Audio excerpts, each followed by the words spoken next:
Welcome to the Dog Trainers Podcast, a podcast created by dog trainers, for dog trainers, or anyone who's ever fallen in love with man's best friend. Episode 18, an interview with Tyler Muto, Part 1. Hey everybody, welcome back to Dog Trainers Podcast, and we have a very special guest today. I'm not going to take any more time before I introduce Mr. Tyler Muto. How are you, sir? I'm doing great.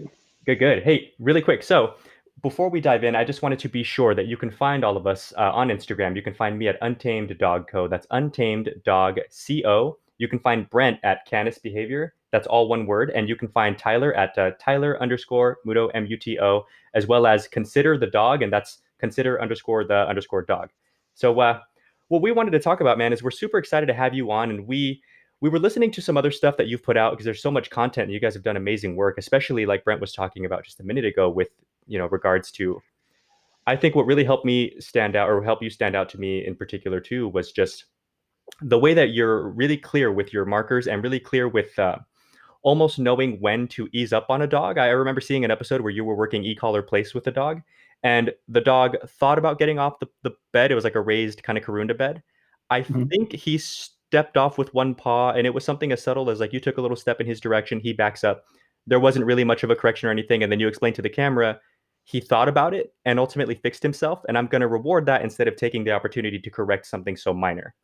And so, we've always been a huge fan of just how deep you've dissected dog training. And so we just wanted to kind of get your take on something that we've heard you talk about in the past, which was the term balanced dog training can easily be such a big blanket that encompasses so many trainers and training styles that it's almost too big. And maybe there's something that we can kind of do to talk about how we change that a bit moving forward. Yeah, I mean, it's a weird thing. I try not to sort of label myself as a balanced dog trainer. I honestly just prefer to say I'm a dog trainer, right? Right. I think labels are probably better reserved for people that, kind of go to one sort of corner or one, sort of extreme or the other. For those of us that are using all quadrants and are sort of opening ourselves up to all available tools and all available techniques, that's just dog training. Like we don't need to specify because we aren't being specific about the style that we're doing, right? So I think that for me is kind of like the best way to sort of sum that all up. The whole balance thing, it's for a long time, it just sort of came to mean anything that isn't, reward based or like reward only, I should say. Right.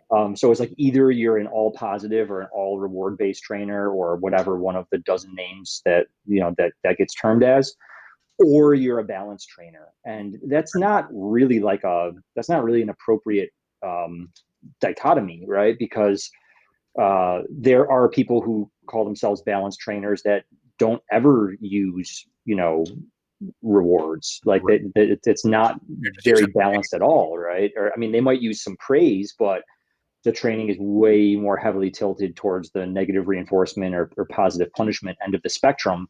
Right. And so like that's not balance, right? And that doesn't mean it's bad, right? I mean, I've seen some trainers that are really graceful about their application of negative reinforcement, and it can be done very well. I mean, look at the bulk of, for instance, horse training, Right. throughout the years is all negative reinforcement based. It doesn't mean it has to be bad. But I think labeling that kind of thing as balanced is a little bit of a mislabel. So for me, I think, those of us who sort of use it all, I mean, that's just dog training. There's nothing special about it. We're just using whatever is available to us, and we're trying to learn more all the time. And we're trying to, keep our minds open to different tools and different approaches. But yeah, it's that like either you're all positive or you're balanced. I think that's where kind of some of the trouble lies. Right. Then, of course, there are some people, I think it's a dying breed, but there are still some folks around that are, quite heavy-handed in their training. And they call themselves balanced, and it's like, not really, Right. And then those of us that are trying to be a little bit more subtle, a little bit more thoughtful, we get sort of lumped together with that. And And that can be kind of quite harmful for sort of the industry moving forward and getting out of some of the division that's been present in the past. Yeah, that is definitely what we've seen. And I think one of my opinions, and tell me what you think on this. I think, we all started someplace, right? We started in some platform of training. I traditionally started in a Keeler version of training, right? Mm-hmm. I learned really early on. I was like, this works with some dogs, but then you start seeing the limits within a method, right? And Sure. I really worked with my mentors, and you really see people who master a specific technique who, they are graceful with a correction, or they're graceful with their timing, where they don't have to, do it so hard, right? Mm-hmm. So Mm-hmm. you kind of, as a young dog trainer, I idolized like the technique, I idolized the timing, I idolized all these things, but there was always this wall that I would hit at some point where I was just like, I see where it works, and I definitely see where it doesn't work. And I think it's just that natural desire to learn more. So I remember, I call it the pendulum swing. We're always swinging from one side to the other to learn where in the middle we're supposed to be. And the reality of it is, to be a true balanced dog trainer, or whatever the concept of balanced is Sure. like, Yeah. it's a constant, ever going process, right? Like, we're still, just like you told me, before we got on, you're doing things a little bit different than you were doing a few years ago, right? So that evolution, that desire to see, okay, can I do it with least amount of force? You even you hear about like other dog trainers, like, Dr. Ian Dunbar. He talks about the way he did stuff 20 years ago. He changed his now, he doesn't do it that way anymore. And so I think, as it does take time, but there always has to be this internal commitment to get better, to try harder, okay, if you see a similar case that you were working with before, it's like, how do I maybe approach this case slightly different, right? It is technically unique in its own situation, but as dog trainers, we tend to see similar cases over and over and over.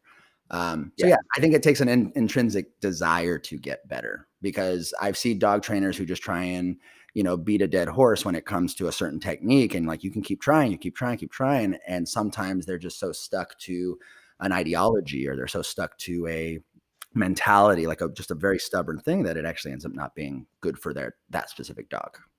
Yeah. Yeah. And, I remember I was asked once on an interview maybe a year or so ago, for newer trainers that are coming up that sometimes feel frustrated, or they feel like they're missing pieces of the puzzle, or they run up against those walls and they feel a little bit discouraged at times, sort of what's advice for them. And, my only advice really is just to embrace all of that, because I think that's what makes dog training interesting ultimately.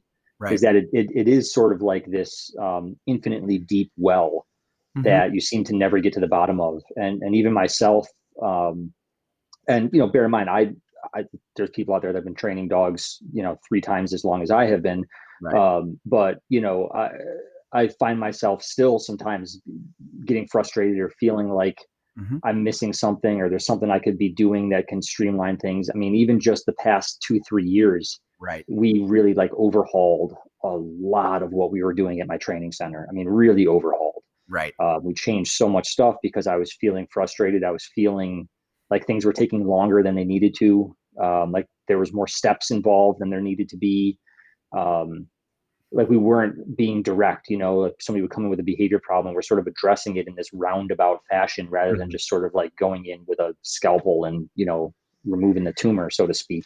Right. So, we're always kind of trying. And I think for me, if I ever kind of got to a point where that wasn't present anymore, I'd probably be ready then to move on to a different profession. Yeah, I would get bored. I think dog training can be very intellectually stimulating if you allow it to. Right. Or you can be, I've known trainers that, have done things the same way for 20 years, and, that's what works for them. And Right. They're happy and, rock on.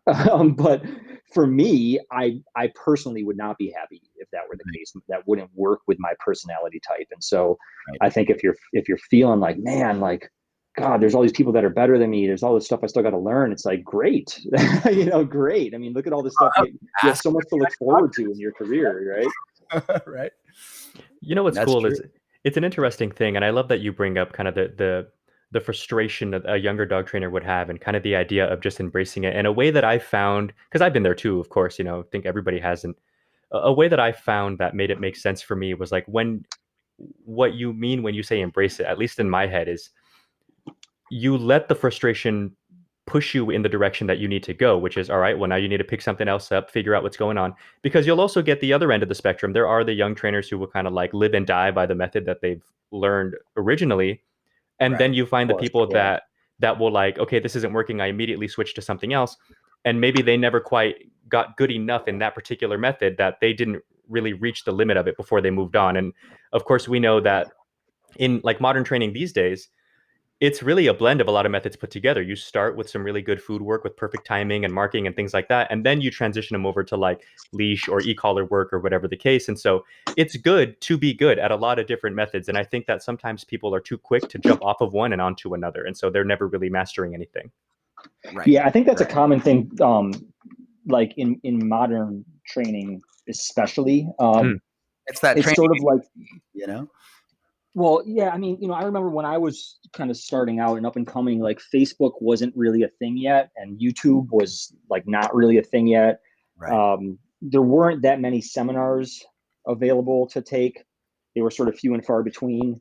Right. And you might go to a seminar if you're lucky once a year, and and then you've got that whole year where you're just like, okay, I learned this thing, so I'm going to apply it in my work with my clients and see how it goes. And you kind of figure out what works for you, what doesn't. You incorporate it into your existing method or style, and then you get another opportunity to learn something else. Nowadays, it's a little bit of a pro and a con, because I've met trainers that have been training dogs for only like 2 years that are already at a skill level that took me 6 or 7 years to get to. Yep. Because of the availability of information that is accessible now to everybody. Yeah. And that's wonderful. But I also meet a lot of people that are jumping around so much, and they're not understanding how come this person contradicts this person, and how does it all fit together. And they're never, like you said, mastering any technique. Yeah. And so I think it can be good and it can be bad. You just have to be aware of that. You have to be, just sort of cognizant of those pitfalls, so you can prevent yourself from kind of falling victim to it, I guess, so to speak. But yeah, it is. I mean, modern dog training, if you're going to do it well, is not about one method or one technique. People ask me sometimes, I get clients that say, well, what method do you guys use? I say, I don't use a method. Our goal is to learn as much as we can, so that we can apply what's appropriate for the given dog in the given situation. Right. But I certainly don't have like a method. And even like, I put out last year, a very detailed course on the electronic collar, because I felt like it was needed. And if you're going to use that tool, you should really understand it well. And I teach it in a very specific way, but I always tell people I teach it in that manner so that you can understand the principles. Once you understand the principles, you can be playful with your methodology. You don't have to do it the exact same way that I do it. And even the way that I work a dog is going to be different than the way I present it in a course when I'm teaching people. Because when I'm teaching people, I want people to understand the individual components. And it's kind of the same thing with like learning different methods and mastering them, right? Mm-hmm. And then you can kind of mush them all together. Well, it's the same thing with understanding the principles behind something like the electronic collar. Like when I work a dog on the e-collar, I'm very fluid jumping. I might jump from step 1 to step 5 to step 3 to step 4, just going with what the dog is showing me. Yeah. But you can't learn it that way. You've got to learn it in a sort of mechanical way. And the only thing I can really relate it to, I've always been a big fan of John Coltrane. Yeah. And a lot of people know him for his later work, where he was very his playing was just very almost like abstract and free flowing and not like classical jazz. It was like this, it was the 60s and 70s, right? It was this really organic style where he was really expressing himself through his instrument. Right. And if you don't sort of know his background, what a lot of people don't know is that the reason he became popular to begin with, the reason that, for instance, Miles Davis hired him, was because in his early career, he was known for being so technically precise because he used to just sit there and drill himself on the scales over and over and over and over again. So he took the time to learn all those individual sort of, mechanical components, so that it became so internalized that he can then mush it all together and allow himself to just fully express himself through that instrument. Yep. And so for me, dog training is no different. I want to really take the time to learn the mechanics, to learn the technique in a very technical way, for lack of a better term. Yeah. And get it to the point where it's internalized, where I don't have to think so much about it, so that when I work a dog, I can really just be present with the dog and just let the experience sort of flow out of me. Right. And there's many times where I'm working with either one of my staff, or I'm coaching another professional at a seminar or a shadow program or something like that, where they're working the dog, and I say, I need to take the leash. And it's not because they're doing something wrong and I feel like I need to take over. It's because I can't tell them what to do until I'm right there with the dog, present, physically connected, and I'm sort of in the moment. And then I can just see what comes out, and then I go, okay, here's what I ended up doing. You know what I mean? But it's hard for me to stand back from an outsider perspective. I need to be fully in it,